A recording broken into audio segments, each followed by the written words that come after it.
Olá, queridos amantes da ópera, eu sou o Lucas Speck, esse aqui é o Entre Notas e Dramas, um canal multiplataforma para divulgação de ópera. Você já sabe que nós estamos em praticamente todas as redes sociais no Entre Notas e Dramas, mas a nossa casa é a plataforma Orelo, porque através dela você pode ser nosso mecenas, a forma carinhosa como a gente chama nossos apoiadores financeiros.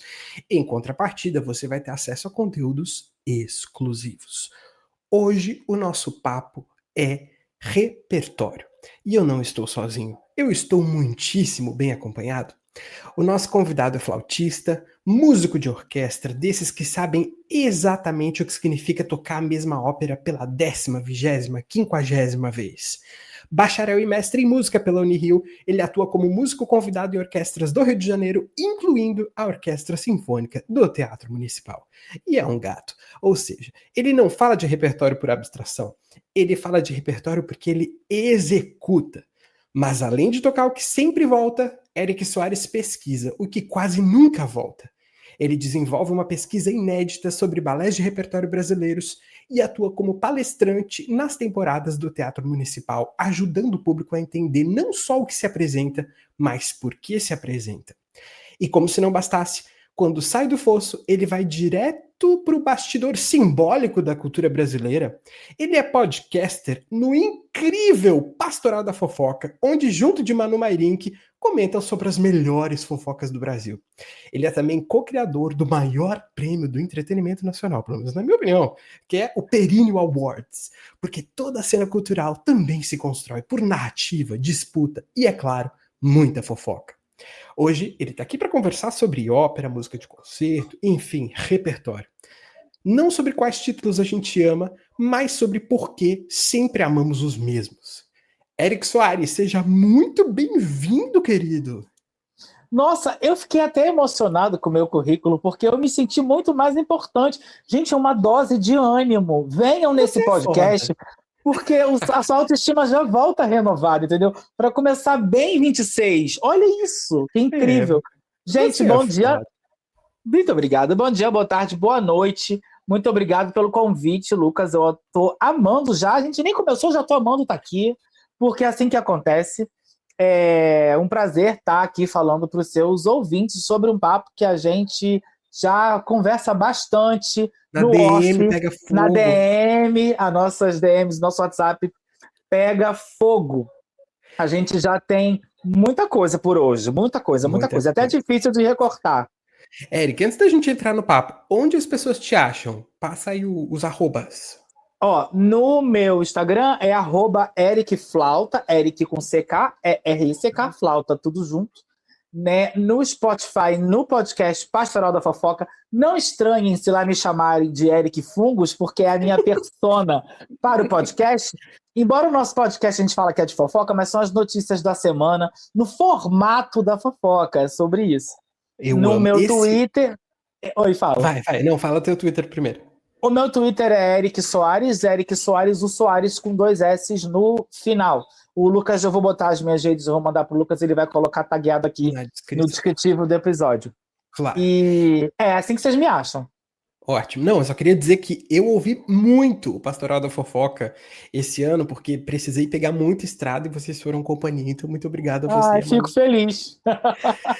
Eric, o que que a gente chama de repertório? Que raios de palavra é essa? Então, eu fui buscar as fontes mais confiáveis sobre a definição de repertório e o que cabe dentro da nossa seara da música de concerto, né? Quando a gente olha a descrição do dicionário Michaelis, né, diretamente ligado a nós, tem conjunto de peças teatrais ou de composições musicais de um determinado autor ou pertencente a uma época ou a uma escola. Conjunto de peças que já foram encenadas por uma companhia teatral, e aqui a gente pode estender para outras modalidades de companhias, ou selecionadas para serem montadas no futuro. E aí também pode ser o conjunto de papéis interpretados por um ator ou uma atriz, ou seja lá, um solista, e também o conjunto de peças musicais ou canções interpretadas ou executadas por uma orquestra num determinado concerto, como o repertório do dia. Então, o repertório ele é uma coletânea. Seja, a gente pode definir como uma coletânea, né? E como qualquer coletânea, ele está em aberto, porque ele é uma coletânea que dialoga com o presente. Então, ele não é uma coisa monolítica, ele não é uma pedra, ele não é uma coisa isolada. O repertório ele muda ao passar do tempo.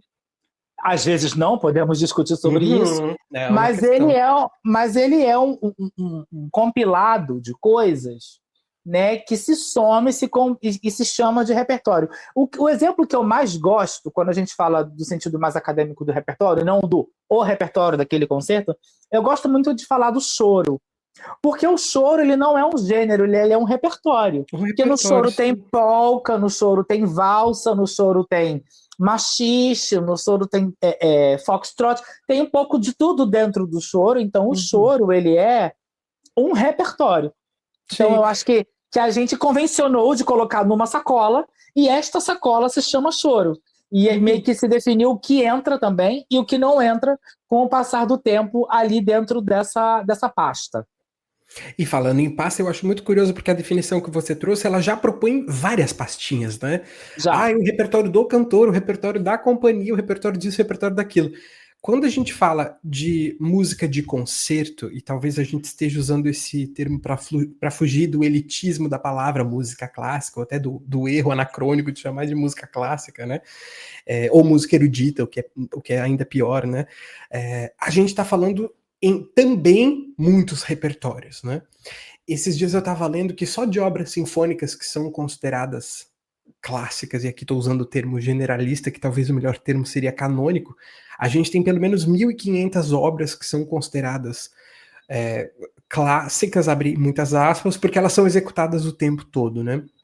A palavra canônico, sabe que eu estudei um pouquinho de grego e de latim porque eu fiz seminário, né? Então, Você sabe que eu estudei um pouquinho de latim porque eu fiz meia graduação de português e latim antes de fazer música. Delícia! Na verdade, eu comecei com português e latim, fui para português e francês, depois fui fazer música. Ah, que maravilha! Né, era para eu ter sido pastor ou padre, imagine isso, né? E eu com essa lata, não funcionaria jamais. Mas canônico é uma coisa que a gente usa muito na teologia, né? E o cânone vem de uma régua para você medir alguma coisa. Isso faz todo sentido quando a gente pensa nessas caixinhas de repertório, não é? Sim, é porque e o que eu acho que é mais complicado de tratar de repertório, primeiro, uma coisa que eu gosto muito de falar nas palestras que eu dou sobre dança e sobre música para dança para as pessoas, é que a gente da música de concerto, nós somos os salvaguardas de um patrimônio histórico. Uhum. O repertório tradicional da música de concerto, ele é um patrimônio histórico da humanidade.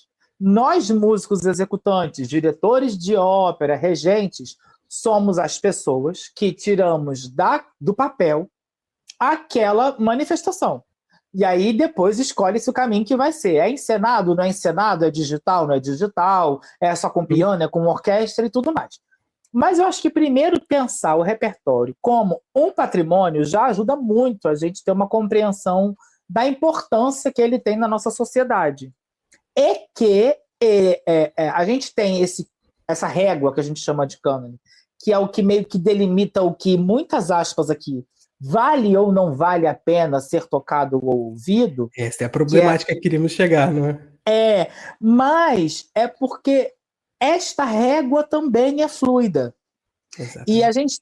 Então, assim, a gente pode hoje questionar se a gente pode mudar essas réguas de lugares, mas a gente não precisa necessariamente criticar como esta régua foi usada há 40 anos atrás, porque a gente estaria sendo anacrônico, a gente estaria olhando para trás com a régua de hoje.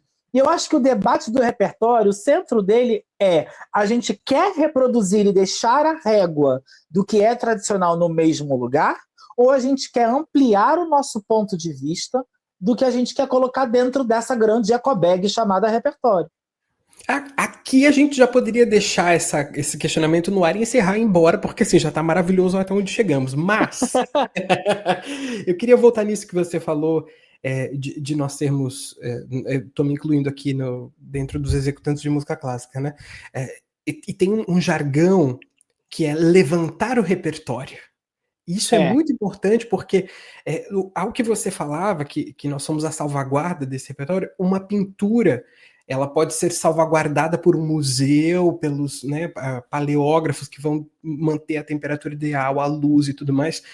E a música de concerto, e claro que existem outras mídias, gravação e tudo mais, mas a música de concerto ao vivo, ela depende dos músicos para ser levantada. Eu sou, bom, aqui o nosso grande assunto desse canal é ópera, né? Eu sou um defensor de que você só assistiu uma ópera de fato se você assistiu ao vivo. Eu acho que as gravações são impressionantes, incríveis, maravilhosas, que seríamos de nós sem as gravações de ópera, mas a experiência de você assistir uma ópera ao vivo, tendo a vibração dos cantores mexendo no teu corpo, o som da orquestra vibrando, é outra coisa. É de um nível de aprofundamento de ser humano, do que entra um ser humano no outro, muito incrível. Então, a gente, é essa coisa das artes do tempo, né? A música, o teatro, e aqui a ópera, a dança, são artes do tempo. E como a gente dobra esse tempo quando a gente está produzindo música ao vivo, não é? Esse exemplo que você falou do assistir ao vivo, e para a gente que tem a felicidade de poder tocar esse repertório, eu acho que também tem uma outra coisa que é a primeira vez que a gente se impacta por uma obra, muitas das vezes, para nós que somos millennial ou geração Z, é lidar com a gravação, depois com assistir ao vivo, mas para a gente que toca ou canta, estar dentro da obra, é uma sensação assim absurda. A obra que mais me emocionou na minha vida até hoje, do repertório operístico, foi quando eu trabalhei como músico convidado suplementar na Orquestra do Teatro Municipal, e na temporada de 2024, no meio do ano, eu toquei com eles o Il Trítico de Puccini. No Il Trítico, para quem não conhece, são 3 óperas pequenas. A primeira é Il Tabarro, depois Suor Angélica e Janis Kik. Janis Kik é muito famoso, mas assim, gente, Suor Angélica é uma coisa assim, é a coisa mais linda. Eu não posso falar que eu estou arrepiada aqui na minha casa. É uma coisa linda. E de dentro da orquestra, o som. Quando eu vi Puccini ao vivo pela primeira vez, e eu nem tinha me dado conta, eu não tinha ainda esse conhecimento de que Puccini era Puccini, não foi em Suor Angélica. Suor Angélica foi a primeira vez que eu toquei Puccini, né, dentro da orquestra, no fosso. Mas foi quando eu assisti Tosca. Que também é assim. E o Tedeum de Tosca, no final do primeiro ato, gente, assim, era uma montagem linda e era um investimento. Porque assim, gente, a Igreja Católica, ela é a base do movimento drag, né? Porque a roupa dourada, é luva, pura. É tudo. Ouro. E aí, naquele Teatro Municipal do Rio, com aqueles lustres dourados, com aquele veludo vermelho, uma cortina maravilhosa, entrando aquele povo com uma roupa dourada, uma roupa muito bem a caráter do Vaticano, nos áureos tempos, assim, Vaticano pré-concílio, Vaticano II, sabe? Assim, muito, muito, muito babado. E aquela música, e aí eu me dei conta ali que nenhuma gravação seria capaz de me transportar para aquele lugar, ainda que eu estivesse de olhos fechados e apenas estivesse ouvindo. A gente não pode negar que tem um impacto visual, óbvio. Claro. Mas isso do ao vivo, assim, de você ver aquela massa de som, é uma coisa... Gente, sério, não tem explicação. Eu acho que deve ser a mesma sensação de quando alguém tá pela primeira vez no Rock in Rio, assim, que vê a sua banda preferida, tocando a sua música preferida. Pela primeira vez. Qualquer coisa muito impressionante, assim, né? Assim. O Glenn Gould, agora não vou lembrar quando exatamente, mas sabe aquele pianista que decidiu não se apresentar mais ao público, né, e só tocar as suas obras? Eu acho que ele teve uma sacada importante. Mas eu acho também que o instrumento dele permite muito isso, porque não é você ouvir uma boa gravação de um piano, ouvir, ok. Agora, uma ópera, ela só acontece, virtualmente ela só acontece quando tá tudo isso em pé. Cenário, figurino, dramaturgia, e mesmo que seja uma montagem minimalista de terninho da Renner no Rede Teatro com uma pessoa, um diretor fazendo a Butterfly da Tomiotaki, que não tinha quase nada no Municipal do Rio, eram máscaras. Aí eu conversei com pessoas que fizeram papéis na época e eles falaram assim, era uma montagem muito difícil de interpretar, porque você não tinha o elemento cenográfico para te dar uma substância para interpretar. Você quase que tem que imaginar, é quase que aqueles making-offs de filme americano com o chroma key atrás, e mostra a pessoa fazendo 1000 coisas e é uma tela verde só, e ela está imaginando tudo. Com nada, né? Com nada. Então, a gente tem em ópera essas coisas. E aí eu acho que um dos problemas do repertório ser muito repetitivo é que, às vezes, para quem é frequentador ou consumidor disso, é que o problema está que determinadas óperas, muito já se foi feito, muito já se foi dito, muito já se foi encenado sobre determinados títulos. E aí a gente fica se perguntando se vai se trazer algo de novo numa nova montagem ou vai ser muito tradicional. Se vai trazer algo de novo, tem que ser incrivelmente bom. Se vai fazer mais do mesmo, então por que não monta o básico de uma outra que não está sendo feita? Uma outra coisa, né? E olha que interessante, você falou da Butterfly da Tomie, e a Tomie lidou com a falta dramaturgicamente. E Butterfly é sobre isso. Ela passa a vida inteira esperando aquele merda daquele cara voltar, e aquele porra nunca volta.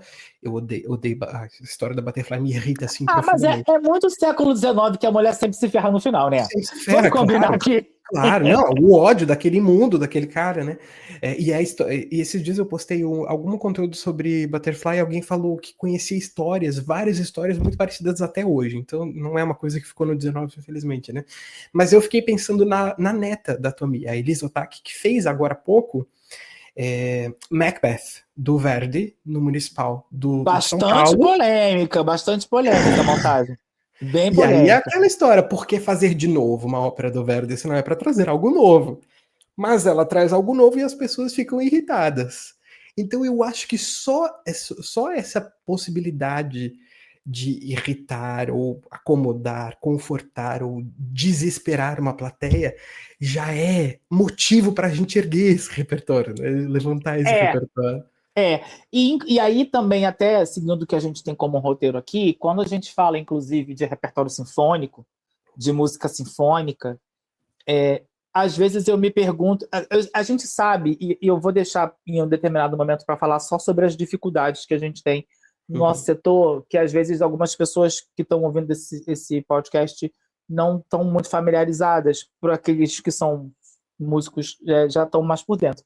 Mas assim, na música sinfônica, você tem, hoje em dia, por exemplo, com partituras de domínio público via MSLP, que é um site que a gente tem muito acesso à partitura, você já consegue trazer para a cena muita música que não te dê um trabalho muito grande de ser feito. Porque o que acontece, gente?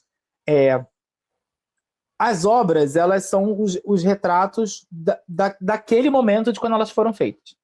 Então, às vezes você vai ver uma música de 5 minutos com uma orquestração super grande da orquestra. E aí a orquestra tem que chamar muito músico extra. Isso tem um custo. Mas, às vezes, aí você tem que olhar a história. Quando aquela obra foi feita, sei lá, no mesmo dia era uma sinfonia de Mahler que tinha uma orquestra super grande e ele aproveitou 10 minutos daquela orquestra grande para compor uma peça. Uma das coisas que eu acho que quando a gente está falando sobre réguas, né, que a gente vai... Eu gostei muito dessa analogia de régua. Uma coisa que é muito difícil de lidar é que a gente está trabalhando com essas coisas fora dos contextos originais para qual elas foram feitas, e aí a gente tem que tentar ver como que elas se inserem hoje. Sim. Entendeu? Ou, por exemplo, você estreou uma obra para uma orquestra muito grande, mas era a orquestra do Conservatório de Paris. Era uma orquestra de alunos, você não ia ter um custo de chamar músico extra, porque tinha aluno para dar e vender, então fazer uma orquestra grande não era difícil. A gente vê muito isso no repertório do século XX. Duas harpas, celesta, órgão de tubo, carrilhão, sabe? Coro feminino. Você tá entendendo? Virgens cegas do Himalaia, vai trazendo coisa. E você fala assim, tem uns surtos, sei lá, choros, os choros de Villa-Lobos que tem o violinofone, sabe? Não, perdão, não é choro não, é o Irapuru. O Irapuru é um balé, aí tem no meio um violinofone. Eu nunca vi nenhuma outra obra com violinofone. Nunca vi nenhum passando aqui na minha frente. E aí, o que acontece? isso já é também uma coisa que entra no balaio do que vai ser escolhido. Eu, todo ano, tenho 2 fetiches. O primeiro é olhar vídeos de um ano atrás no YouTube com as previsões daquele ano que passou para ver se deram certo. O segundo fetiche, que não tem nada a ver, que é aquele primeiro negócio que eu falei, era só fofoca mesmo. O segundo é ver as temporadas das orquestras e os seus repertórios. Sim. E no meio do ano, conforme vai saindo das temporadas europeias, eu vou olhando o que me chega dos PDFs.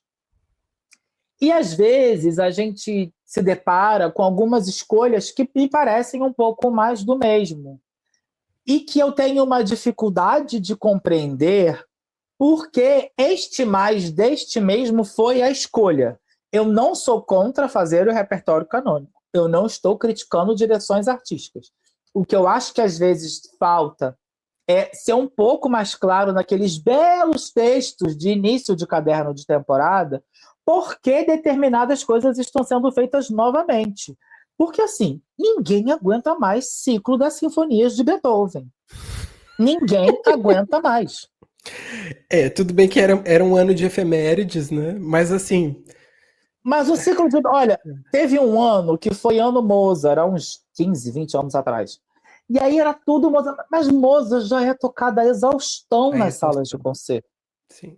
E aí você vê outros compositores que têm efemérides interessantes que não são bem exploradas. E aí eu acho que aqui uma coisa que junta a ópera e a música sinfônica, a dança eu acho que nem tanto, mas um ponto de partida para mim é eu tenho bastante resistência a aceitar com muita facilidade as temporadas que não têm nenhuma conexão com as efemérides. Porque eu acho que as efemérides são coisas muito boas para serem usadas a nosso favor. Inclusive, quando a gente vai montar um repertório para um recital. Sim. E eu acho que, assim, pensar as efemérides, a efeméride para quem não está acostumado com o termo. Isso. Né? A efeméride é assim, anos, final 0 e final 5, meio que dentro do quarto de 100 anos. Então, 100 anos, 125, 150, 175 e 200, por exemplo.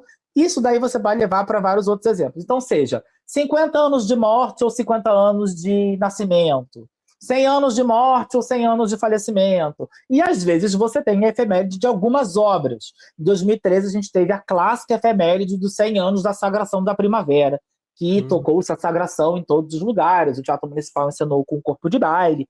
E aí também, né, foi bem interessante. Então, a gente tem essas escolhas possíveis que são efemérides de obras, efemérides de compositores, ou até mesmo, dependendo de em que lugar a gente está inserido, efeméride, sei lá, da primeira vez que a gente teve o Lago dos Cisnes no Brasil, 50 anos atrás. Vamos remontar. Então, as efemérides, elas são, entre aspas, fluidas. E aí, cabem às direções fazer as escolhas do que elas acham nas efemérides que dialogam com o que elas têm como proposta. Mas, às vezes, eu vejo que algumas efemérides importantes são esquecidas e ignoradas. Às completamente. vezes de muito propósito. E aí, também, quando algumas efemérides são recordadas, a gente se pergunta se aquela era a melhor escolha para comemorar a efeméride. Em 2025, a gente teve a efeméride de Bizet, né? E o Teatro Municipal do Rio ensinou os pescadores de pérolas. No Teatro Municipal de São Paulo, a gente não teve nenhuma ópera de Bizet. Não teve Carmen nesse ano? Eles fizeram Carmen em 24. 24, tá certo. Eles fizeram Carmen em 24. Assim, né? Que era maravilhosa. Eu assisti aquela montagem, é uma montagem incrível. Muito, muito incrível mesmo, assim. Mas a gente teve em 24. E aí a gente não teve em 25. Teve em 23, se eu não estou enganado. 23 ou 24? Deixa eu ver aqui que eu tô com minhas anotações, que eu vim estudado, tá? Para o podcast. Acho que é, irmão. Teve no Teatro São Pedro, teve uma. Foi 24. Teve uma efeméride de Busoni, e eles fizeram uma Turandot de Busoni, que é uma ópera mais curtinha. Eles fizeram um double bill. Foi a primeira parte era o Janis Kick e a segunda parte era o Turandot. E aí eu fico me perguntando porque eu acho que essas coisas são bons chamarizes de público, seja na música sinfônica, seja na ópera. Não sei se você concorda com isso, se você acha que as efemérides são subutilizadas. Concordo, e eu acho uma coisa muito bonita a conceituação, porque uma coisa efêmera é aquela coisa que é desimportante porque acontece todo dia, ou porque vai acontecer uma vez só e por isso é pouco importante. A efeméride é o exato oposto. Só uma vez na história vai fazer 100 anos de tal coisa. Agora, dia 27, vai fazer 270 anos do aniversário do Mozart, se eu não me engano, é isso. Então, só vai acontecer essa vez, né? Então, assim, é um super gancho. Quando a gente fala de repertório canônico, existem muitas problemáticas, né? O apagamento de gênero é uma grande questão, porque as músicas que são consideradas canônicas e dignas de efemérides, ou dignas de ser repetidas, ou dignas de estarem nos repertórios, geralmente ainda são dos homens brancos europeus. E aí a gente entra numa questão muito complexa, que é a questão daquilo que é considerado canônico envolvendo o gênero. Até hoje, em 2026 agora, né? Quantas óperas de mulheres nós temos nas temporadas? Quantas obras sinfônicas, acredito que um pouco mais, nós temos nas temporadas? Quantos balés nós temos nas temporadas que são escritos por mulheres? Então, essa é uma questão que sempre me pega. Se a gente vai para as questões raciais, as questões de todo o apagamento LGBT, também a coisa... bom, aí a gente não termina nunca, né? Mas essa questão de gênero me pega muito. Inclusive, esse ano vai ter uma coisa muito bonita, que são 80 anos de Dona Conceição Evaristo e Juliana Ripp, que está escrevendo uma ópera para ser estreada em novembro no Teatro São Pedro, em São Paulo, que eu quero acompanhar de pertíssimo. Mas antes, mês que vem, ela será super homenageada pelo Império Serrano no Carnaval do Rio de Janeiro. É verdade. E ela está aproveitando todos os eventos possíveis, ela está se jogando, ela está super vestindo a camisa, está super feliz com a homenagem. Eu acho que foi aquilo que eu falei, né? Toda régua pode ser questionada. A gente pode questionar o papel. Mas o que me incomoda nesse debate sobre apagamento é de uma cabeça de algumas pessoas bastante limitadas sobre isso, de que elas acham que o repertório canônico não tem espaço para adição, ou que, se há adição, tem que haver subtração. Como se tivesse que fazer uma substituição de algumas obras por outras. E é isso que me incomoda. Ninguém está pedindo para tirar o Onegin do repertório. Não. Ninguém está pedindo para tirar The Voyevoda. A gente está pedindo para que a gente possa olhar com mais carinho para um repertório, fazer a testagem desse repertório e dar a ele a chance que ele não teve de passar pela peneira do tempo. Porque é isso. Um repertório ele se torna consagrado, não é pelo sucesso da estreia. Ele pode ser pelo gosto popular, ou ele pode ser por uma montagem bem sucedida que não está necessariamente associada à estreia, ele pode ser por um discurso político, por um discurso de patrocínio. Tem várias questões que fazem um repertório ficar dentro desse lugar, né, do Olimpo. Mas a gente sabe que repertórios que vêm de base de mulheres foram negados espaços, muitas das vezes, e não conseguia ser executado várias vezes a ponto de você ter uma segunda ou uma terceira escuta para saber se aquilo poderia ser trabalhado. Um exemplo clássico disso é o Lago dos Cisnes, que não foi bem sucedido como a gente gostaria, ou como a gente acha que foi, na sua primeira montagem. Ele não foi montado pelo maior coreógrafo da época, ele foi remontado depois, anos depois de Tchaikovsky já ter escrito Bela Adormecida e já ter escrito Lago dos Cisnes. E o Quebra-Nozes. O sucesso de Lago vem pós-mortem para Tchaikovsky. Olha só.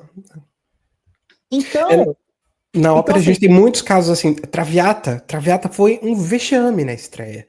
Foi só muito depois que ela pegou tração. E aquilo que é considerado incrível hoje por nós são muitos elementos, né? A sorte está no meio deles, o patrocínio está no meio deles, o príncipe não sei das quantas ter gostado e botado dinheiro da corte. São muitos fatores, né? e as histórias rocambolescas e romantizadas, por exemplo. Claro. Todo mundo que estudou história da música se deparou com a famosa passagem de que Mendelssohn foi comprar peixes e encontrou uma partitura de Bach enrolando um peixe. E aí Mendelssohn fez um resgate da partitura de Bach, fez uma apresentação pública de uma das suas paixões, e aí a catalogação da obra de Bach vai acontecendo até meados dos anos 50 do século XX, e aí Bach vem sendo visto como um grande gênio ao longo desses anos. A gente tem também um exemplo de Mahler. Um dos grandes impulsionadores da obra de Mahler foi o maestro Leonard Bernstein. Uhum. Bernstein tira Mahler da gaveta, coloca Mahler para a sala de concerto, e Mahler ganha o espaço que ele ganhou e as inúmeras gravações. E hoje você tem quase que uma máxima de que uma grande orquestra tem que pelo menos fazer um Mahler por ano. Claro. Como não faz um Mahler por ano? Né? Você quase que não legitima essa orquestra. Porque tem uma coisa de tamanho, então isso também envolve gasto. Gasto, tem uma opulência. Então, e a gente tem, por questões políticas, depois, a gente tem a valorização merecidíssima, porque é um repertório ótimo, de Shostakovich. Uhum. Que parece que está tendo muita atração agora, né? Parece que vai ser um fenômeno que a gente vai ver nos próximos anos. Mas que a gente pode também ouvir, a partir de algum momento, a gente pode começar a ouvir muita gente politicamente contrária ao que era o regime da União Soviética quando ele escrevia e querer quase que fazer um apagamento, porque apagamento é narrativa, amigo. Uhum. Hoje ele está aí, mas daqui a um tempo podem cancelar. Algumas pessoas mal instruídas, obviamente. Mas assim, o que eu acho que é muito louco é que quando a gente trabalha com apagamentos e com valorização, a gente toca num ponto que eu acho que hoje faz muita falta em todas as companhias, em todas as orquestras, e eu acho que talvez possa ser o próximo setor a ter um pouco de luz quando alguém começar a investir dinheiro, que é o setor de pesquisa em música associado a essas entidades. Por quê?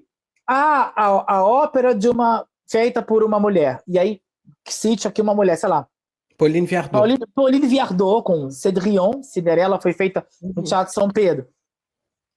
Você tem uma pesquisa, você tem que revisitar onde estão os acervos originais, tem que fazer uma reconstrução, você tem que saber da primeira para a segunda montagem foi cortado, foi adicionado.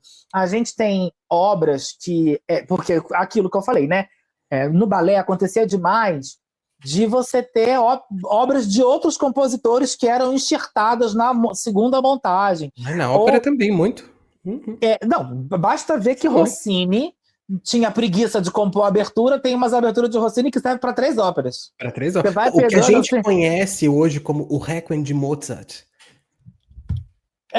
Isso. Metade daquilo ali foi Mozart que escreveu. Metade daquilo ali foi Mozart, exatamente. Então, eu acho que o setor de pesquisa hoje, os CEDOCs, e, por exemplo, as orquestras, eu queria muito que as orquestras todas no país já tivessem condição de ter uma estrutura para montar a sua pequena editora. Seria um sonho. Eu não estou falando que uma orquestra tem que fazer 10 sinfonias por ano. Não é isso. Dá um trabalho do cão para fazer. Não, imagina. Mas, senão, a gente não vai pegar uma orquestra brasileira para fazer uma nova versão, sei lá, de uma obra esquecida da juventude de Wagner. Isso é com os alemães. A gente tem que olhar para as partituras de Francisco Mignone, de Santoro, de Guarnieri, onde está isso, das edições ampliadas. A USESP fez um trabalho muito bonito com as sinfonias de Villa-Lobos, com supervisão do Isaac Karabichevsky, há uns anos atrás, e essas são edições muito boas, porque a gente tem ainda muitas edições que são a digitalização de manuscritos. E aí, quando a gente vai trabalhar com ópera, tem uma página que a gente segue em comum, que a gente já se mandou muito, que é o acervo da Ricordi, a editora italiana que Faz um era a trabalho responsável. lindo. Eles fazem um trabalho incrível porque eles têm não só o libreto original, a primeira partitura anotada, mapa de luz, primeiros Desenho do desenhos de figurino. Tem uns figurinos que amostra eles... de tecido. De Eu quero tecido. morrer todas as vezes. É isso. E eu acho que a gente precisa... É claro que a gente vai sempre puxando mais para o lado da ópera no nosso papo, mas a gente ter uma versão contemporânea, mesmo que minimalista, mesmo que seja de Janis Kik na Lua, ela tem que ser historicamente embasada. Claro. Nem que seja para dizer, vou fazer o oposto de propósito. Justamente, porque... Mas sabendo, conscientemente. Porque você sabe a partir de que lugar você estava olhando e de que outro lugar você quer propor olhar. Exato. Não pode ser aleatório, porque quando a gente consegue, e é muito bom quando a gente vê que a montagem é completamente oposta, mas a gente consegue entender claramente qual foi a leitura que foi dada. Que é que lugar, caraca, que brecha naquele enredo, naquele repertório, a direção conseguiu pegar e olhar um outro ponto que eu nunca tinha imaginado, e isso me faz compreender a ópera de um outro... Eu tinha uma professora lá no curso de letras que ela falava uma coisa que é óbvia, mas sabe quando, assim, sei lá, às vezes cai a ficha, assim, todo ponto de vista é a vista de um ponto. Ai, que lindo isso. É a vista de um ponto. É a vista de um ponto, e você pode olhar para um ponto de vários lugares. Só que a gente sabe que quando envolve dinheiro, tempo, entretenimento... Mil e um preconceitos. Eu tenho visto que algumas montagens estão sendo bastante criticadas no Teatro Municipal de São Paulo, especificamente. E eu me pergunto, elas estão sendo criticadas porque elas incomodaram, porque elas estão num outro ponto de vista, ou porque elas não foram felizes em conseguir deixar claro de que ponto elas estavam olhando? Eu acho que essa discussão é maravilhosa e não tem como a gente falar dela sem falar muito de política. Porque o embasamento político pelo qual você vai analisar a obra, né, o seu ponto de vista, está completamente fadado no caso do nosso país, a essa polaridade que estamos vivendo há tanto tempo, né? Eu não sei se existe alguma possibilidade de a gente fazer alguma análise que seja estética, que seja filosófica, que não passe por esse elemento ainda neste ano. Você discorda de mim, Eric? Amigo, eu não sei se eu discordo, mas é porque eu acho que isso tem um espectro de nuance muito grande. Uhum.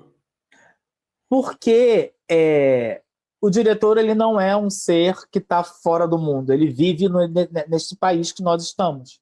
Se não for isso, a obra dele seria completamente desinteressante. Exatamente, né? Com as dores e as delícias de ser brasileiro. Mas o que eu me pergunto é: a arte pode ser panfletária, aqui, para um lado ou para o outro. Porque a gente sabe que na história da música foi assim. Igreja bancou muito tempo porque ela era panfletária, era para poder pegar o seu. Mas será que ela pode ser só isso? Porque se ela é só isso, a gente não está reduzindo a obra de arte um lugar que às vezes não é o lugar para qual ela foi destinada. Por exemplo, quando a gente pega a Sinfonia de Shostakovich, que conta o massacre do Baba Yar, ela é uma obra política. Quando a gente pega a abertura de 1812 de Tchaikovsky, ela é uma obra política. Mas como que a gente vai contar isso? A gente vai ficar só levando por este ponto de vista e não dando valor e não trabalhando nuances que aquele repertório tem de substância para trazer? Mas aí que eu acho que está o nosso ponto de maior inclinação. A depender do seu ponto de vista político, você vai analisar essas nuances todas de forma diferente. Estava lendo mais cedo o Jean-Jacques Nattier falando sobre Wagner. E é um livro em que ele defende a tese de que o eu lírico do Wagner era andrógeno. É um livro bastante polêmico, mas assim, o Nattier, ele é muito erudito. O Nattier é professor da Universidade de Montreal, no Quebec, há muitos anos. É um extremamente extremamente respeitado musicólogo e semiótico, enfim, e ele vai traçar toda uma narrativa daquilo que o Wagner, isso baseado nos escritos do Wagner, tá? De como o Wagner acreditava que era a música grega, e de como aquilo politicamente funcionava, a questão do Deus, do povo, da celebração, do fazer operístico aqui como essa questão de uma liturgia que vai ser tão bem feita, que vai ser elevada ao nível de obra de arte, que seria a tragédia, né? E de como essa visão política de que aquilo era o grande ápice aí, política religiosa, como aquilo vai desenhar todo o pensamento do Wagner, até chegar naquilo que existe, por exemplo, de talvez mais sublime na música de câmara para mim, que é o Wesendonck-Lieder, que é o Wagner sendo completamente etéreo, angelical e tentando tocar o sublime, o onírico, a delícia, mas está imbuído desse pensamento político. Então eu não sei se existe como separar. Fica aí uma boa pergunta, talvez, né? Amigo, eu acho que tem dois lugares: o lugar da concepção e o lugar da execução. Ótimo. O lugar da concepção, a gente pode debater a exaustão de todas as obras e de todos os compositores, mas a gente não pode mudar o lugar da concepção. Porque o lugar da concepção, a não ser que tenha, mesmo que o compositor tenha escrito e deixado em diário o que ele pensou, a gente também tem apenas a narrativa dele sobre aquilo. Que a gente não tem como provar que é verdade ou não, a gente tem que acreditar, trabalhar com aquela fonte. E o lado da execução é outro. O lado da execução é quem está como detentor deste patrimônio da humanidade. Que vai levantar. Como vamos levantar essas obras e entregá-las para o público de hoje, que não é o mesmo no Teatro Municipal do Rio, do Teatro Municipal de São Paulo, do Teatro São Pedro, da Amazonas, do Festival Amazonas de Ópera, ou das óperas que a gente está anos sem ter por conta das obras do Teatro Nacional em Brasília. Você entende que a gente também tem que fazer... Eu acho que a ópera ela é muito bem sucedida, independente se ela provoca ou se ela não provoca, quando ela comunica, mesmo que a gente não goste, muito claramente para o público que está consumindo. Claro, e eu acho que é essa a questão. Será? Porque o estranhamento, se você entende o estranhamento, você estranha, mas entende. Se você só estranha e não entende, é um problema, porque a gente tem uma ruptura aí de comunicação. Uhum. E aí faz com que uma grande parcela das pessoas questione se aquele investimento é válido. Acho que a gente tem um outro problema que a gente que não estava na nossa pauta, mas acho que você vai concordar comigo, com as redes sociais, sobretudo, a gente teve um profissional que mudou completamente de perfil e de utilidade, que é o crítico de ópera. Ai, obrigado. O crítico de qualquer coisa.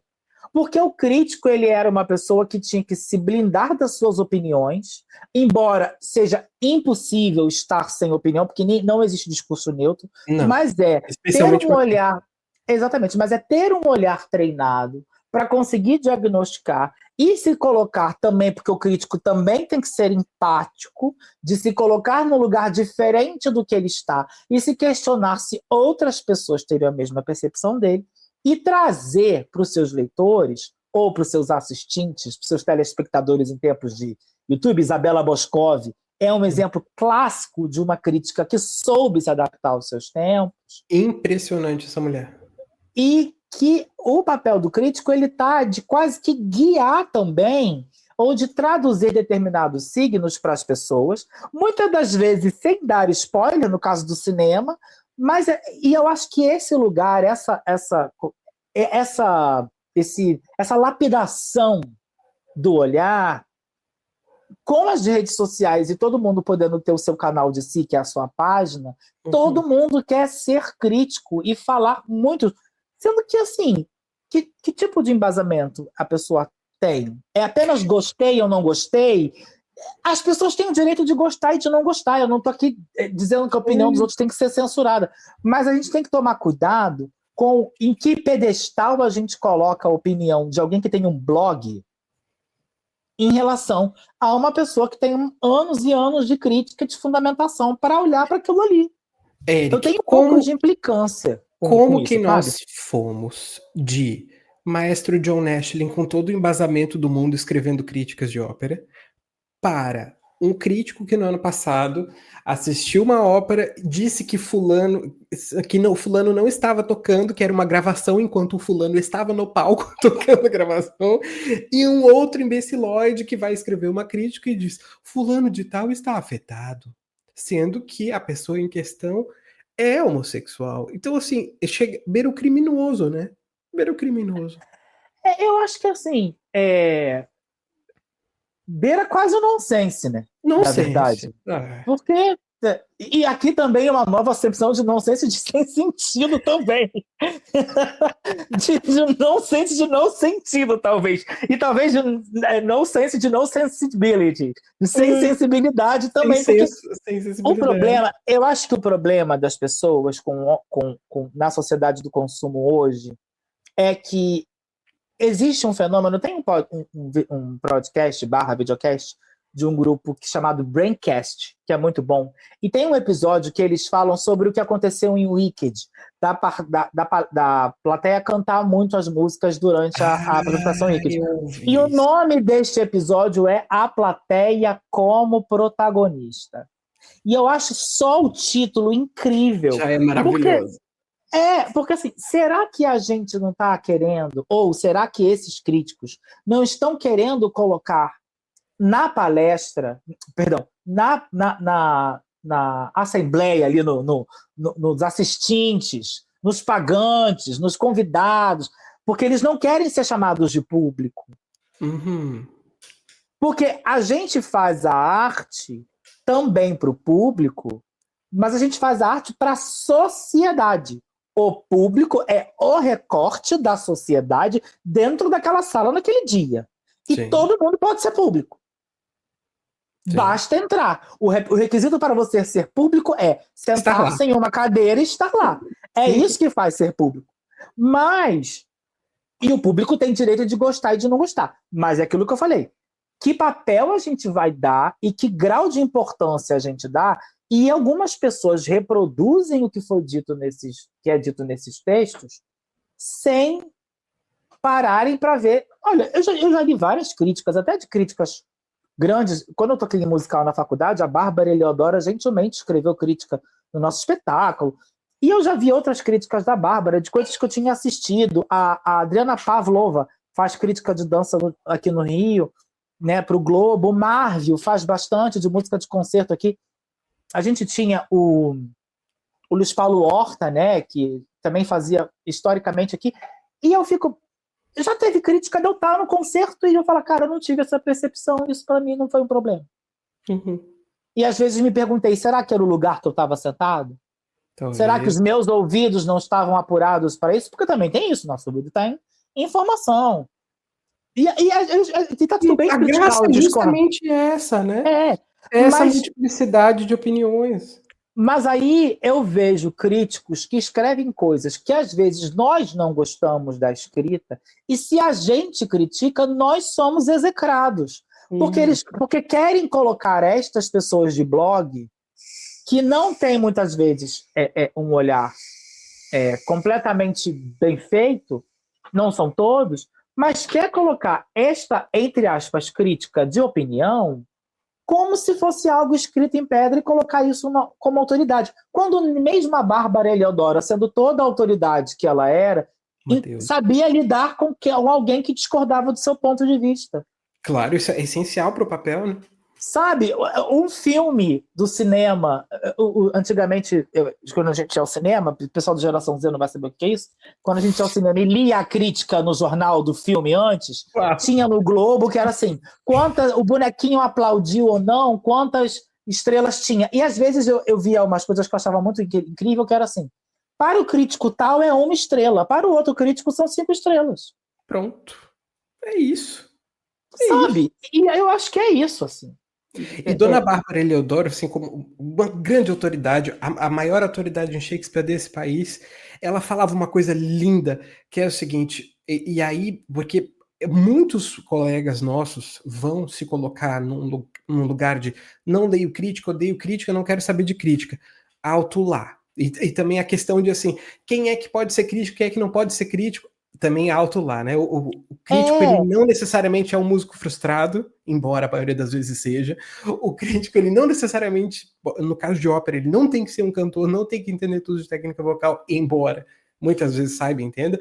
Mas uma coisa que Bárbara Eliodoro falava e que me encanta é o seguinte, a crítica é o último pontinho da, digamos, cadeia alimentar da produção artística. Porque ela vai fazer o artista entender como ele é visto, como ele é ouvido, como ele é sentido pelas pessoas. Então a arte sem a crítica, ela vira masturbação. Gosto de você, love you back. Ah, eu te assisto, você me assiste. Eu gosto de você, você gosta de mim. Fica masturbatório. Falando em masturbação, Eric, eu peguei uma... Vamos falar de masturbação. Eu peguei uma lista, só pra gente fugir um pouquinho da crítica e voltar um pouquinho pro repertório. Eu peguei uma lista com as 10 óperas mais tocadas do mundo todo. E assim... Amigo, eu vou chutar uns 4... Você sabe de cor, né? Eu queria fazer esse game. Eu acho que tem uns... Você quer que eu tente adivinhar? Eu quero que você tente adivinhar. Carmen. E assim, é masturbação purinha, né? É masturbação purinha. E tudo isso aqui é tão gostoso quanto... Opa! E tudo isso aqui é tão gostoso quanto masturbar-se. Carmen, claro. Carmen. O que você chuta? Don Giovanni. Don Giovanni tá aqui. As Bodas de Fígaro. As Bodas de Fígaro tá aqui. Deixa eu pensar aqui. Uma outra... Uma que você citou. Madame Butterfly. Madame Butterfly. Outra que você citou também tá aqui. Suor Angélica tá aí? Não chega tanto, que ela é muito curtinha, ela né? E triste, as pessoas têm medo da tristeza. Uhum. Isso é uma verdade. Eu acho que a gente pode ter... Peraí, que tem... É porque tem tanta coisa... A gente que já conhece um monte de título, a gente fica difícil de... A que você falou que é opulenta. Qual? A que você falou que é opulenta. Tem muitas, amigo. A Ida, por exemplo, é muito... A Ida tá indo ali, não tá... Vou te dar um spoiler, minhas mãos. Ih, gente. Vicidarte. Tosca. Tosca, com certeza, Tosca, tá? Deixa eu pensar. Talvez... Eu não acho... Eu gostaria que estivesse, mas a Turandot não tá. Né? Turandot não tá. Mas eu acho que Nabucco deve estar. Nabucco também não. Embora depois da campanha do Trump, eu acho que pelo menos o Vincerò, todo mundo... Eu não aguento mais ouvir. Se tem um tenor cantando Vincerò perto de mim, corre risco de levar uma sapatada. Enfim, nossa lista temos La Traviata, de Giuseppe Verdi. Traviata, nossa, sim. Temos Carmen, do Bizet. Temos La Bohème, do Giacomo Puccini. Temos A Flauta Mágica, de Zauberflöte, do Mozart. Temos a Tosca do Puccini, Il Barbiere di Siviglia, o Barbeiro de Sevilha do Rossini, Rigoletto do Verdi. Assim, um tanto questionável estar aqui nessa lista. Talvez Turandot seja... Eu acho chato. Talvez Turandot seja mais conhecido. Don Giovanni de Mozart, Madame Butterfly do Puccini e Le Nozze di Figaro do Mozart. Na verdade, vamos falar aqui em linguagem geração Z. Mozart top na Billboard, né? Porque ele emplacou vários hits de 10. Ele está entregando tudo, mesmo morto podríssimo lá no cemitério há trocentos anos, mas está aí. Se tivesse royalties, ainda estaria ganhando até hoje, né? E eu tenho uma tese que Mozart fudia muito bem. Eu não sei, mas eu acho que ele é uma pessoa que sabia viver. Eu acho que ele sabia viver. Com certeza sabia fuder. Também. É isso, ele tem um molho. Agora, você sabe uma pessoa que eu queria muito beber, se pudesse voltar no tempo? Eu queria muito beber com Rossini. Ele devia ser muito gente boa. Ele devia ser maravilhoso, dotado de um humor incrível. E a pessoa que come. Pessoa que come já é meu amigo. Ele era um bufão, certamente um bonachão total. O que eu acho desse repertório, primeiro, falta de alguns outros títulos que a gente acha que poderia estar, mas o que talvez mais me choca é pensar que quando a gente olha o nosso repertório aqui no Brasil, Esses 10 títulos estão todinhos aqui. Ou Todinho. seja, a gente não consegue ter nem uma inclinação para... Eu acho um absurdo, vou falar aqui em português bem claro, eu acho um absurdo a gente não ter a sensação de que o Guarani é uma das óperas mais montadas no Brasil. Exato. Exato. Não vou sonhar com Ierma de Villa-Lobos. Não vou sonhar com as Meninas das Nuvens. Ierma do Villa-Lobos, que aliás vai estar no Festival Amazonas de Ópera este ano, numa Este produção ano. linda do Tenerife. Uhum. Que é a produção do André Heller, né, que já pesquisa essa obra há muitos anos para montar, né, a direção do Hélio, se eu não estou enganado. Eu acho que é dele. Não tenho certeza. Mas, assim,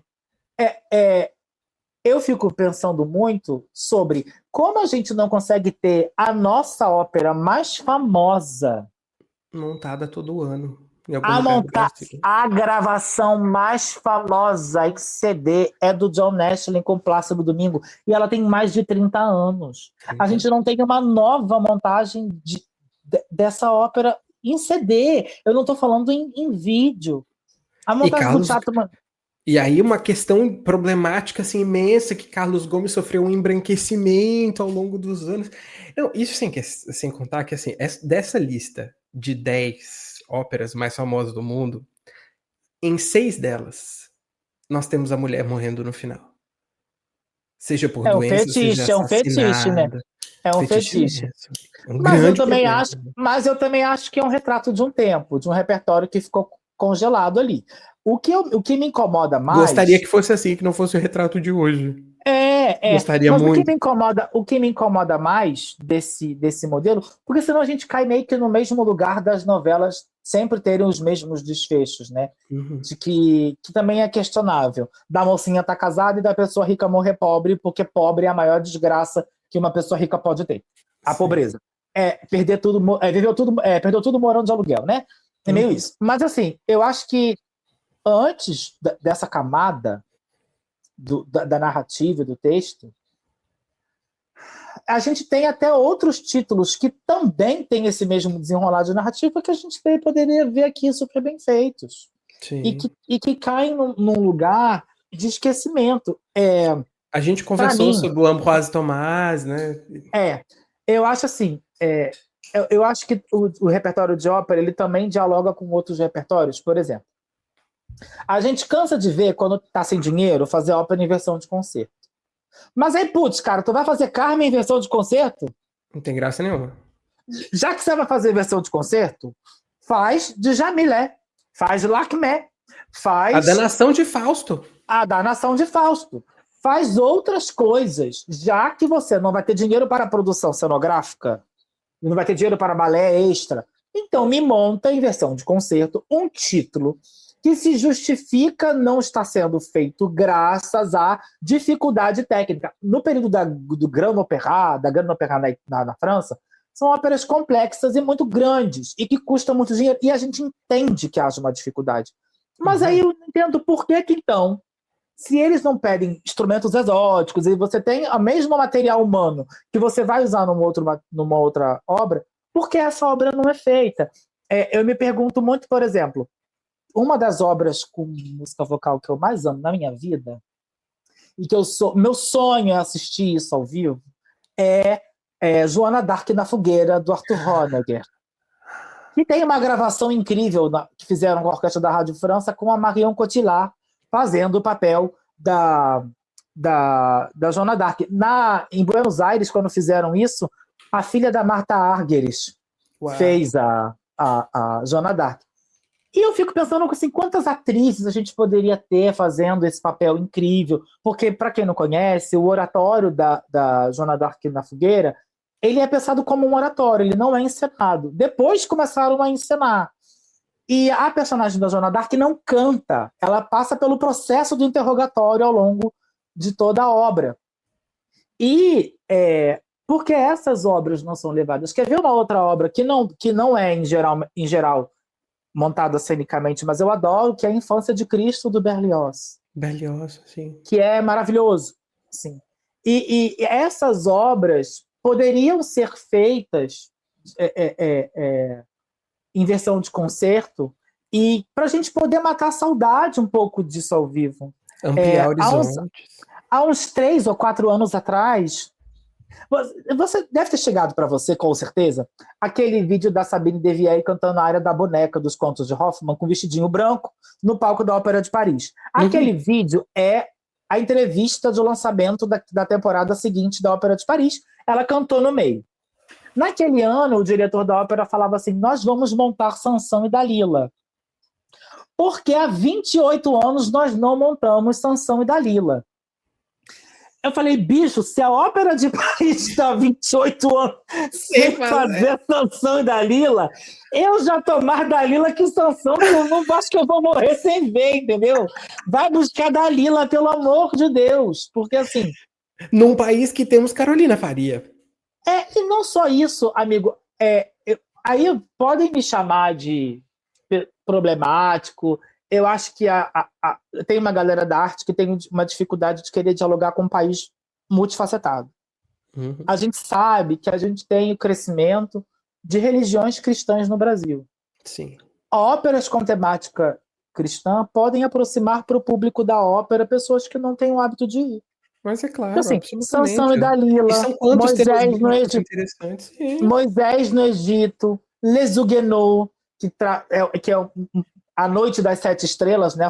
Que são 7 intérpretes de peso para poder fazer. Por que a gente também não faz isso que nos aproxima? Rondu Schoenberg, aquele maluco. Não vamos, nem vamos sonhar com tanto. Não, mas olha, eu lembro que quando eu tinha... Isso eu já tô velho, né? Eu já tô com 37. Quando eu tinha uns 15, 16... Não, mais um pouco, uns 18 anos, o Teatro Municipal fez um double bill de Schoenberg.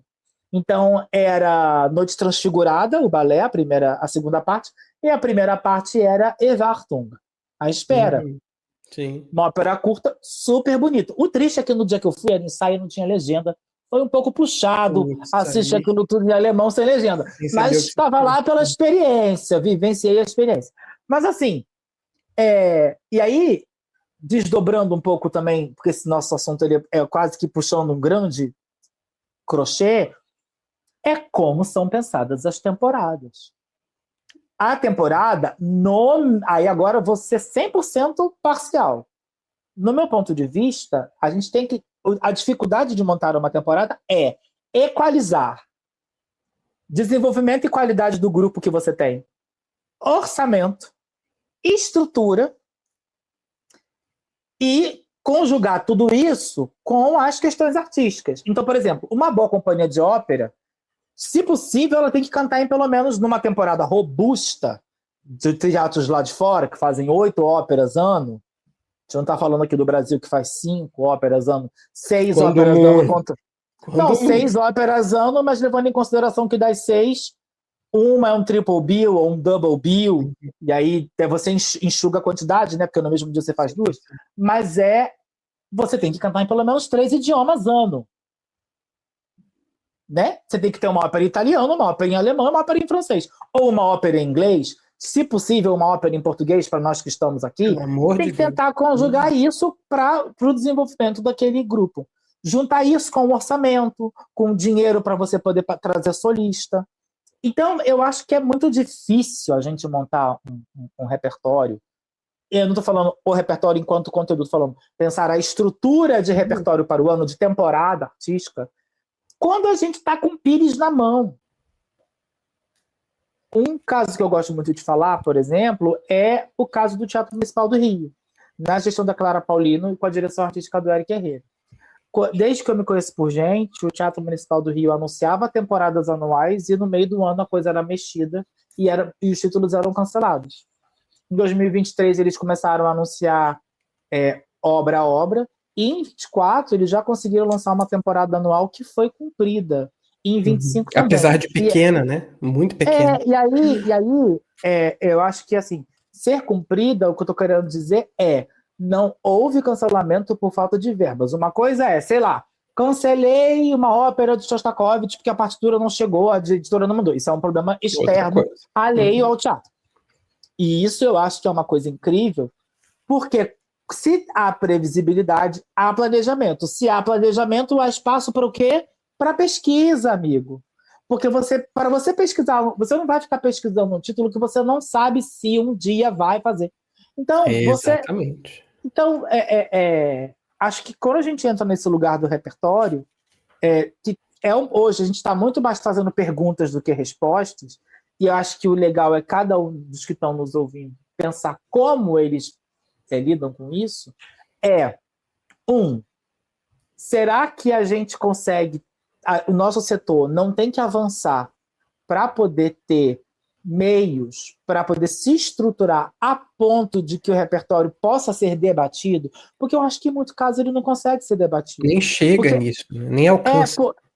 Porque quando a gente está aqui falando de repertório, galera, a gente não está montando... Sinto muito se vocês vieram para esse episódio ouvir a gente falar mal das direções artísticas. A gente não vai falar mal das direções artísticas. Porque a gente que está dentro, a gente sabe a dificuldade que é levantar isso. Qualquer título. Qualquer título. Fazer uma Carmen bem feita é super complexo. E eu vou falar uma coisa para vocês que muita gente não se dá conta. É muito difícil remontar uma ópera anos depois, dependendo de que linhagem de figurino se escolheu. Porque, por exemplo, quando você monta um balé e você guardou muito bem o acervo dos figurinos sobretudo, como eles têm um biotipo muito padrão, você vai conseguir adaptar isso para os novos corpos que foram chegando para uma companhia. Mas na ópera você tem todos os biotipos do coro. Você tem gente magra, você tem gente gorda, você tem gente alta, você tem gente baixa. Então, a ópera ela é uma atividade que tem essa questão de efemeridade, no sentido de... Não é nem efemeridade a palavra, mas essa questão mais volátil dos corpos. Pluralidade. E também pluralidade. Tem uma palavra que agora me fugiu. Eu acho que é mais isso mesmo. Acho que é uma coisa mais efêmera. A ópera ela é efêmera.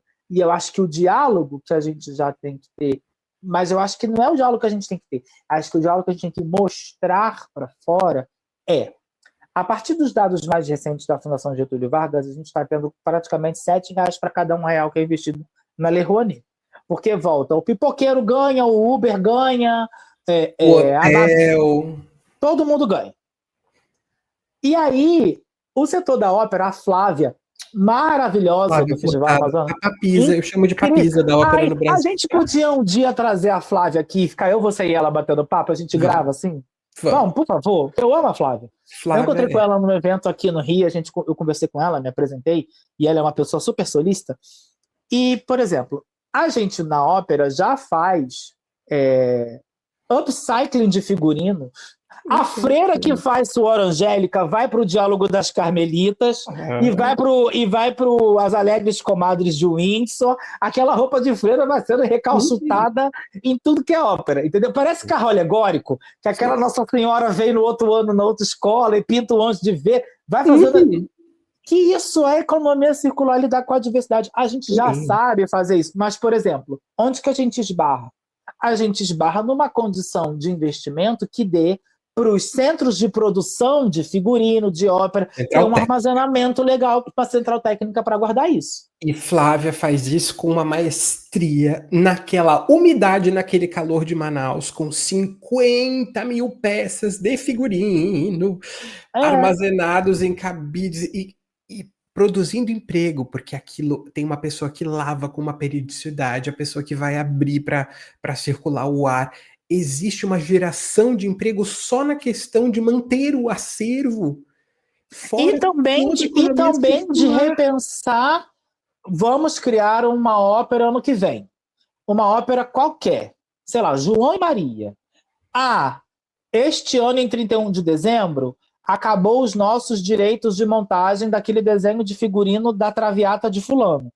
Vamos recuperar os tecidos, desmontar e fazer daquelas roupas outras roupas. Claro. O carnaval já faz isso há anos. A pluma é repintada e sai da passista, vai para a baiana, ou vai para o componente de ala, ou para o componente de carro alegórico. A gente já tem isso há muito tempo. Só que qual foi o grande avanço do setor do carnaval nos últimos anos? Central de produção, barracão com qualidade. O carnaval ele é efêmero, tem muita coisa que não é aproveitada, mas hoje eles vêm que há um processo de 45 dias de desmontagem de alegoria e de fantasia. Tanto que você, como componente, tem que devolver a fantasia porque ela vai ser aproveitada à exaustão. E eu acho que a gente tem que ter investimento, e aí investimento estatal, nessas centrais técnicas. É claro que a gente pode discutir o tamanho dessas centrais, o quanto pode ser terceirizado ou de gente concursada, que modelo de gestão vai estar associado a isso, mas a gente precisa de infraestrutura. E aí eu acho que a infraestrutura ela é o ponto central para a gente debater, inclusive, por exemplo, se você tem um coro muito grande, você consegue botar metade do elenco para cantar no dia, o outro elenco descansa a voz no segundo dia, e você alterna entre elencos A e B, que é o saudável de um grande coro de ópera, porque você não vai botar a pessoa para cantar Turandot no coro, ou sei lá, Sansão e Dalila, que tem coro pra caramba, 4 dias seguidos, a voz do corista vai embora. Sim. Mas e se você tem um coro de tamanho reduzido, muito aquém do que é todo mundo tem que cantar todo dia, você vai fazer o quê? Ópera de assim dia não, porque você tem que dar descanso para essas pessoas. E aí isso também cria um outro dificultador, porque a temporada de 8 restas dura 3 semanas. Quando podia durar 2 semanas. Ou podia durar uma semana. E aí entra numa das minhas maiores angústias em relação às nossas temporadas brasileiras. Para mim, você montar uma Carmen para apresentar 8 dias, você tá queimando dinheiro. E você não vai ter figurino de boa qualidade, e você não vai ter cenário de boa qualidade. Para mim, a gente tem muito a aprender com a questão do teatro musical, que se monta um título com toda a pompa e circunstância que fica meses em cartaz. Eu acho tenho que muita isso... angústia em relação a isso. Mas eu acho que isso cabe mais em teatros de ópera e só de ópera. Por exemplo, eu acho que essa crítica é muito válida para...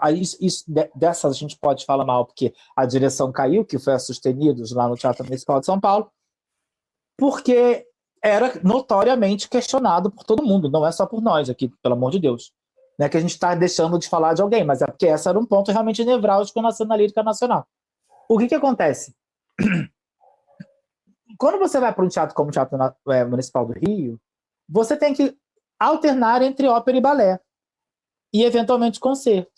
Então, para você poder fazer como se fazia na década de 80, nos anos 90, óperas e balés que têm longas temporadas, chegou uma época no Teatro Municipal que a orquestra... Porque, olha só, gente, uma orquestra de teatro de ópera, você abre o site do Mariinsky, da Ópera de Paris, e você vai ver a orquestra ela é dobrada, ela tem um tamanho duplo de uma orquestra sinfônica tradicional. Por quê?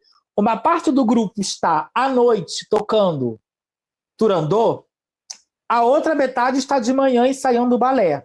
A ópera termina no domingo, na quarta-feira, na segunda-feira, terça já está com todos os cenários, já desceu. Na quinta-feira já está estreando Bela Adormecida com corpo de baile. Só que você precisa de estrutura de palco boa, você precisa de logística, você precisa de equipe de palco, porque a contra-rega vai trabalhar de manhã para ensaiar o balé e vai ter que ter contra-rega para trabalhar de noite para montar a ópera. Você precisa de músico pra caramba. Você precisa de jornada dupla ou 2 equipes de manutenção de limpeza, equipe de copa, camareira. Você precisa de uma... É uma indústria de um teatro que tem que ser muito grande. Quando você tem um déficit de funcionários, isso fica mais difícil. Algumas orquestras do país estão com déficit de funcionários, algumas instituições, enquanto teatro, estão com déficit do operacional como um todo, e aí esse sucateamento vai levando a gente a ter que procurar menos trabalho, porque você quer ter mais trabalho em condição adversa? É complexo. E aí eu acho que isso colabora para esses repertórios acabarem vindo, porque a gente fica equilibrando tanto pires enquanto tudo está acontecendo, que é difícil, assim. E aí, como que você quer fazer temporada de ópera muito robusta em determinados teatros onde os músicos ganham cada vez menos, eles vão ter que sair 11 horas da noite do centro da cidade com seus instrumentos? Não, mas é isso que eu digo. A gente ter uma temporada maior implicaria em melhores circunstâncias, né? Mais dinheiro investido de ponta a ponta.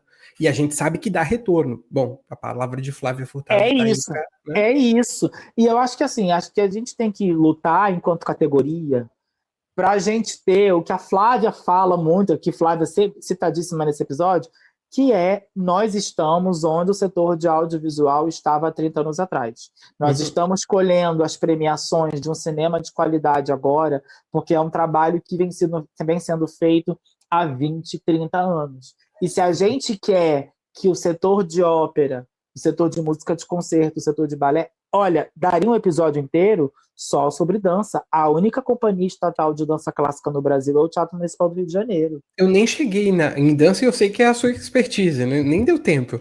Então, assim, mas assim, para pensar. A gente poderia estar montando outras obras e a gente aí, às vezes, não tem tempo. E, assim, aqui no Rio, abre venda do balé, do teatro. Eu estava na temporada de 2024 de Lago dos Cisnes. Os ingressos esgotaram em 20 minutos. Vendeu mais rápido que o show do Bruno Mars.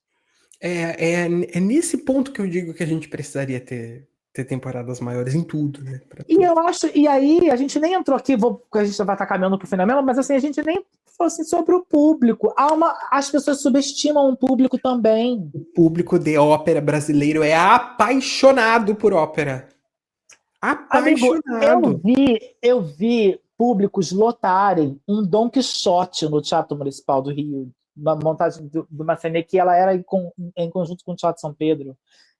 Eu vi o teatro lotar Leville na montagem do Festival de Ópera do Rio de Janeiro, do Teatro Municipal, que foi incrível. Traviata lotou, mas tudo bem, Traviata é uma ópera muito conhecida. Sabe qual é a ópera mais montada na história do Teatro Municipal do Rio? O Elixir do Amor. Jura? Que é uma ópera deliciosa. Que é uma graça. E o público gosta muito do Elixir, né? E o Elixir também dá muita gente. E também porque quando a gente fala de teatros tradicionais, a gente tem uma relação com a arquitetura e com aquele pertencimento daquele lugar, o balé, que descobriu-se que às vezes ele é a porta de entrada de um público que não acessava, mas é alguém que leva a filha porque faz balé. O Teatro Municipal do Rio, eu falo agora não como músico, como cidadão contribuinte do Estado, apesar dos problemas que eles enfrentam num Estado com regime de recuperação fiscal. É lindo você entrar no teatro e você ver uma idosa de 60 anos e um menino de 19 anos com a namorada assistindo ópera. Eu nem estou falando de balé, porque a gente sabe que, em geral, em linhas gerais, a dança ela é um pouco mais popular do que a ópera. Mas você vê que não é aquele teatro que a gente tinha 20 anos atrás, só de cabeças brancas. Cabecinha branca, do contrário. E há uma renovação. Sabe, o ingresso mais barato para assistir alguma coisa no Teatro Municipal gira entre 10 e 20 reais nos setores mais de cima. E isso é muito menos que qualquer entrada de uma quintaneja em qualquer bar. De um baile funk. De um show de rock, um pagode, qualquer coisa. Qualquer coisa de música popular. Porque as pessoas acham que aquele espaço não é para elas. E aí você toca no ponto da minha existência. Eu existo enquanto canal para justamente desmistificar essa coisa, deselitizar, e eu sei que eu nunca vou conseguir, mas eu vou tentar todos os dias dizer para as pessoas que ocupem esses lugares. Ocupem esses lugares. 10 pessoas a mais que vão à ópera são 10 pessoas que não iam. São 10 universos que vão ser tocados. São 10. Eu lembro que quando eu fiz o Trítico, eu levei uma amiga e um amigo, e aí que eu me dei conta do abismo, que são pessoas bem instruídas, mas que não tiveram acesso a consumir isso. E muita gente não sabe que ópera tem legenda. Que você vai assistir uma ópera italiana, tem uma legenda lá em cima e você vai entender tudo que está escrito lá. E porque a pessoa acha que ela vai ficar. Eu em Erwartung, com 18 anos, assistindo aquela ópera em alemão sem entender nada. Mas a legenda estava desligada, eu vi que tinha uma legenda. Mas você está entendendo? Eu acho que a gente ainda tem muito que vencer. Graças a Deus, hoje em dia, isso de não ter uma legenda é completa exceção. Eu, nesses últimos anos, nunca vi uma ópera que não tivesse. Amigo, a gente tem visto óperas em português com legenda. Até isso. Até isso. E que também tem uma questão de acessibilidade, que a gente também não pode dizer que não. E, por último, só para encerrar, uma coisa que a gente não tocou é que eu queria aqui também convidar ao debate aqueles que pensam, e muita gente fala que a solução é coprodução. Uma das coisas que foram pautadas no Ópera em Pauta, ficou ruim essa frase, mas uma das coisas que foram discutidas no Ópera em Pauta esse ano.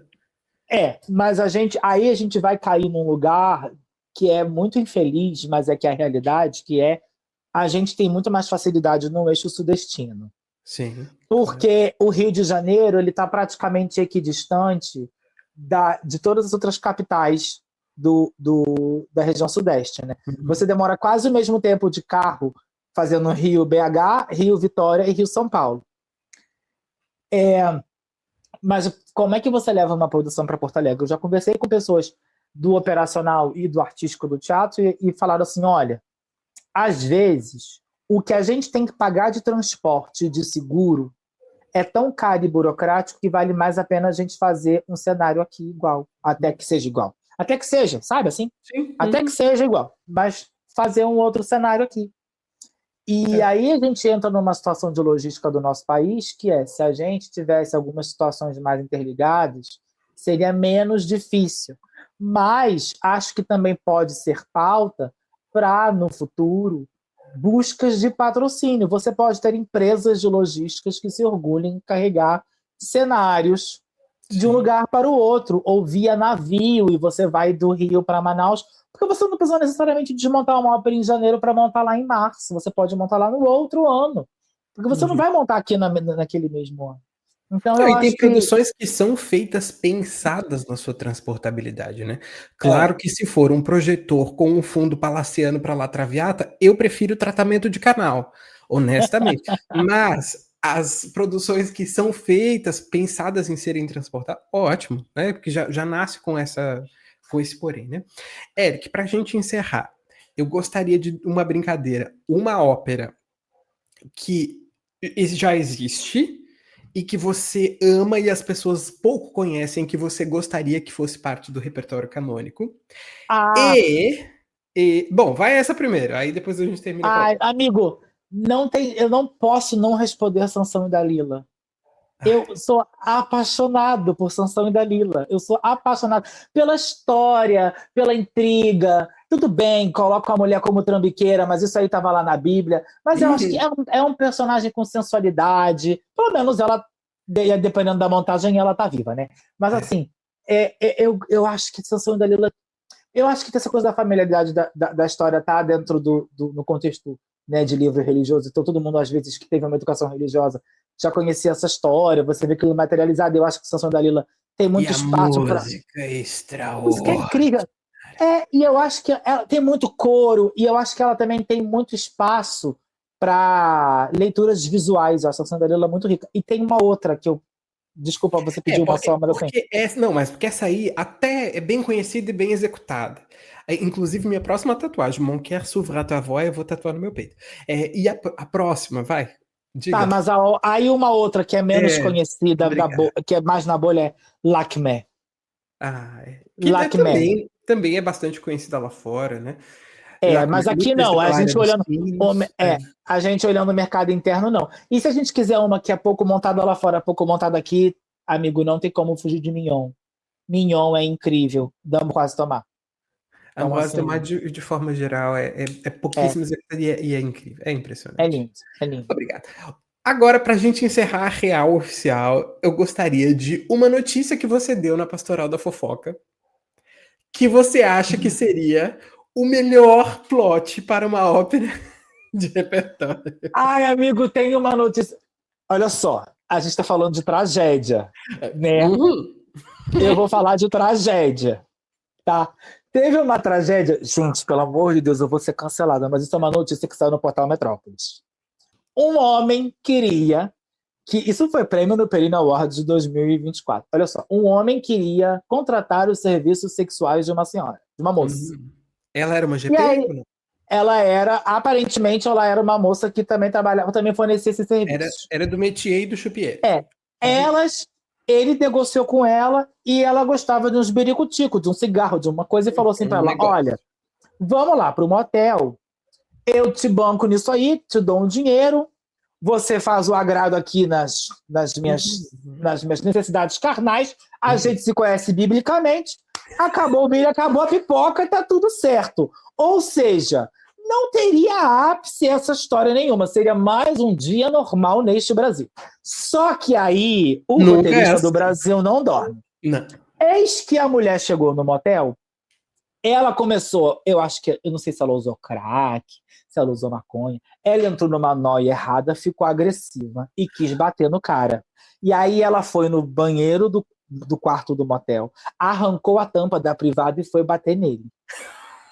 Ela bateu nele e ela bateu Essa é a muito. grande área. Essa é a grande E área. aí, essa é a grande área. E aí vem o plot. Quando ela bateu nele, ela estourou a bolsa de colostomia dele porque ele era cadeirante. Você tá entendendo? Você tá entendendo? Você vai só acumulando. Aí você acha que acabou? Não acabou. Porque ela quis fazer o quê? Tacar fogo no quarto e tacou fogo no colchão da cama. Amigo, Meu Deus, que eita atrás de eita. É o final de Armite do Lili. Aí, não, é quase, sei lá, Medeia. Se bem que Medeia mata os filhos, né? Mas assim, só que aí ela tava quase indo de lutia, né? Querendo matar o homem. Peraí, que travou. Eric. Mon cœur s'ouvre d'avant, comme s'ouvre les fleurs, au baiser de l'aurore. Voltei. Aí, Vou pegar onde eu tava. parou no tia. Uhum. E aí vem a melhor parte, porque ela tentou tacar fogo, como eu disse, né? Depois de ter batido nele com a tampa do vaso, história da bolsa de colostomia dele. Aí, amigo, para ele não fugir, ela jogou a cadeira de roda dele pela janela.